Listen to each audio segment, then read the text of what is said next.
প্রিয় বন্ধুগণ, আজ আমি যাচ্ছি মিনি কক্সবাজার খ্যাত আমাদের পদ্মাপাড়ে মৈনট ঘাট।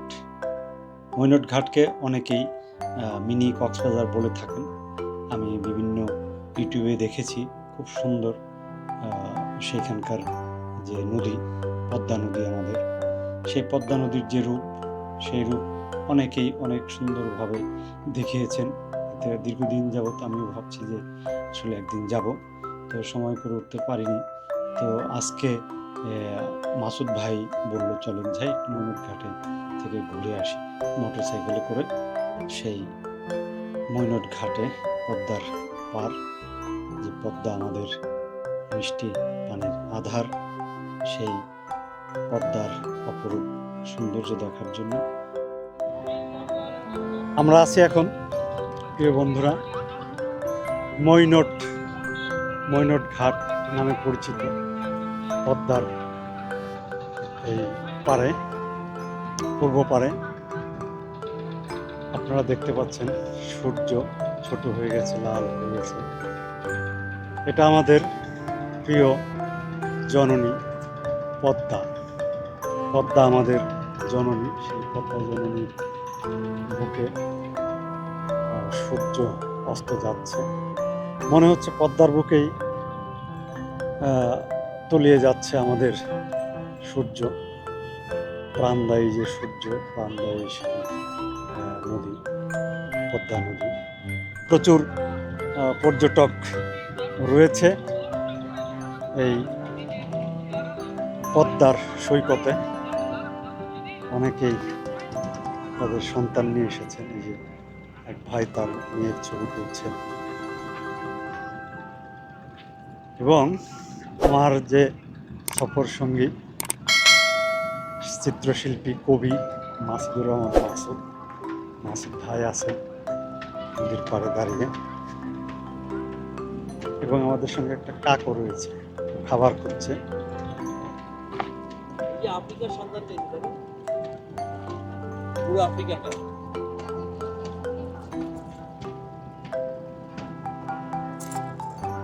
কোথার জল কোথায় নেমে আসে, ওইখানে থাকে জল, একদম উপরের যে বালুর বস্তাগুলো, হ্যাঁ ওইখানেই থাকে, দেখা যাচ্ছে একটা লেয়ার ওইখানে পড়ে আছে, ওইখান থেকে এখানে নেমে আসে।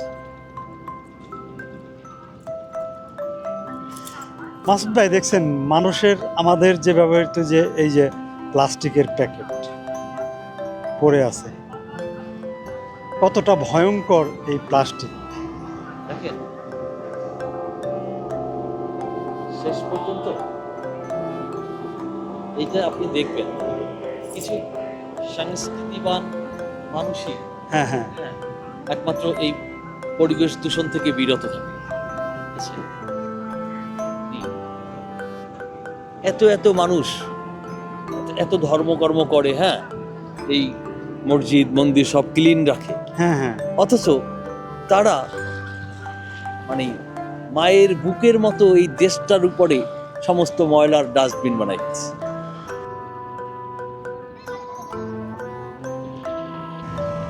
তো মাসুদ ভাই, এই যে পদ্মার যে আমাদের যে জীবন, পদ্মা পারে পারেই তো মানব সভ্যতা গড়ে উঠেছে। শুধু পদ্মা না, অর্থাৎ নদী কেন্দ্রিক যে সভ্যতা, আমরা সেই সভ্যতারই ফল এই আমাদের বর্তমান মানব সভ্যতা, বা এই ভারতবর্ষের মিষ্টি পানির যে আধার, তারই একটা প্রধান উৎস এই পদ্মা। আমাদের এখানে পদ্মা, আবার কলকাতা বা ইন্ডিয়াতে ওই সাইডে গঙ্গা, একই নদী।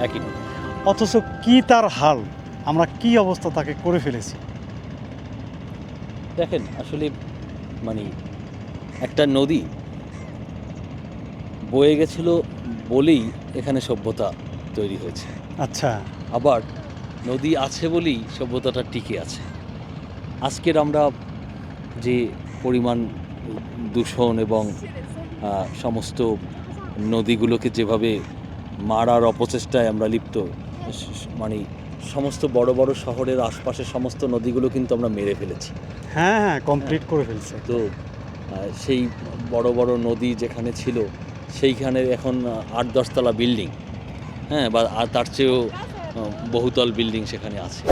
কিন্তু এই নদী যারা মানে দখল করছে, ঠিক আচ্ছা। আছে?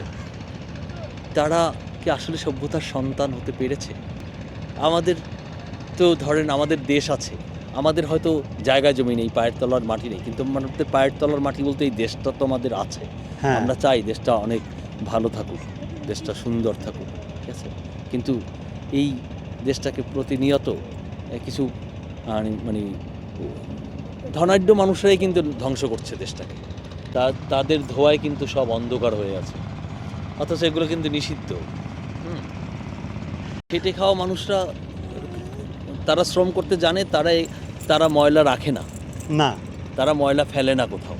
কারণ তারা ওই চিপসের প্যাকেটটা খাইতেও যায় না, ওই টাকা তার নাই, ওটা বিলাসিতা তার কাছে, হুম।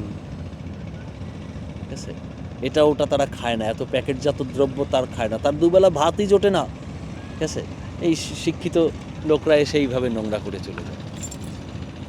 যাই হোক, নদী তবুও নদী আছে, ঠিক আছে? হুম। নদীর কাছেই প্রার্থনা, নদী সব কিছু ঠিক করে রাখবে। হ্যাঁ, আমাদের যে কার্যকলাপ, হ্যাঁ, এতে নদী করে একসময় দায়িত্ব নিয়ে নদী তার নিজের দায়িত্বেই প্রকৃতির যে প্রতিশোধ, অর্থাৎ নদী বা যে প্রকৃতির উপর যে আমরা অত্যাচার করছি, আমাদের লোভের অস্ত্র যেভাবে প্রয়োগ করছি, সে একদিন না একদিন ঘুরে দাঁড়াবেই। প্রকৃতি তো পরম, প্রকৃতি আসলে প্রতিশোধ পরায়ণ হয় না, প্রকৃতি তার নিজের নিয়মে চলে, ঠিক আছে?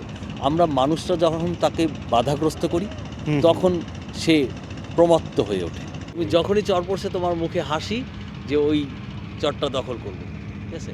হুম, এবং হুম, তারপরে কোনো এক প্রাকৃতিক দুর্যোগের সময় সব কিছু ভেসে যায়, হুম, হুম। হ্যাঁ, তখন সরকারি অনুদানের জন্য সে উন্মুখ হয়ে থাকে, ঠিক আছে? বা ডিজাস্টার দেখানো হয় যে বিশাল ডিজাস্টার হয়েছে, আসলে তো ওইটা তো নগর হওয়ার কথা না, ওখানে ওটা তো নদী ছিল। রবীন্দ্রনাথের সেই কথা, যাহারা তোমার বিষাইছে বায়ু, নিভাইছে তব আলো, তুমি কি তাদের ক্ষমা করিয়াছ? তুমি কি বেসেছ ভালো? কে শুনে কার কথা ভাই? তো বর্বরতার যুগ, হ্যাঁ, লুটপাটের যুগ।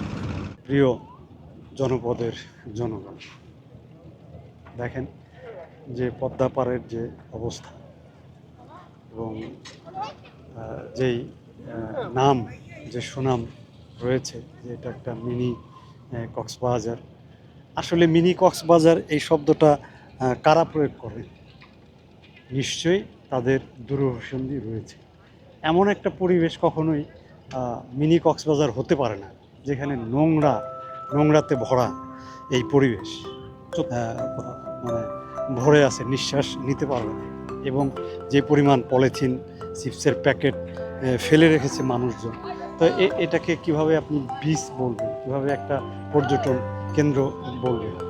হ্যাঁ, তো আমরা আশা করব যে যারা আপনারা এখানে বেড়াতে আসবেন, ঘুরতে আসবেন, তারা যেন এই পলিথিনের প্যাকেট, চিপসের প্যাকেট নিজ দায়িত্বে নিয়ে যাবেন বহন করে, এই পদ্মার পাড়ে এগুলো ফেলবেন না। প্রিয় বন্ধুরা, আপনারা আমার সঙ্গে দেখলেন, স্বচক্ষেই দেখলেন যে বর্তমান মৈনট ঘাটের কি অবস্থা। এই অবস্থাকে কি আপনারা বলবেন যে এটা একটা মিনি কক্সবাজার? এটা সৌন্দর্যের আধার।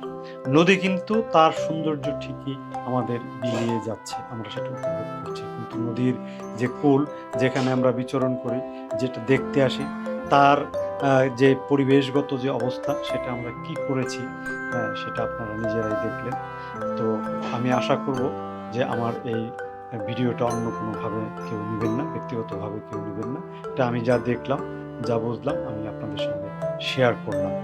যারা আমার এই ভিডিও এতক্ষণ দেখলেন, আপনারা নিশ্চয়ই ভাবছেন আপনাদের মনের প্রতিক্রিয়া কী, সেই কথাগুলো কমেন্টসে বলবেন এবং লাইক করবেন আমার এই চ্যানেলটি। যারা সাবস্ক্রাইব করেননি তারা সাবস্ক্রাইব করে আমার সঙ্গে থাকবেন। ধন্যবাদ সবাইকে। ভালো থাকবেন, সাবধানে থাকবেন।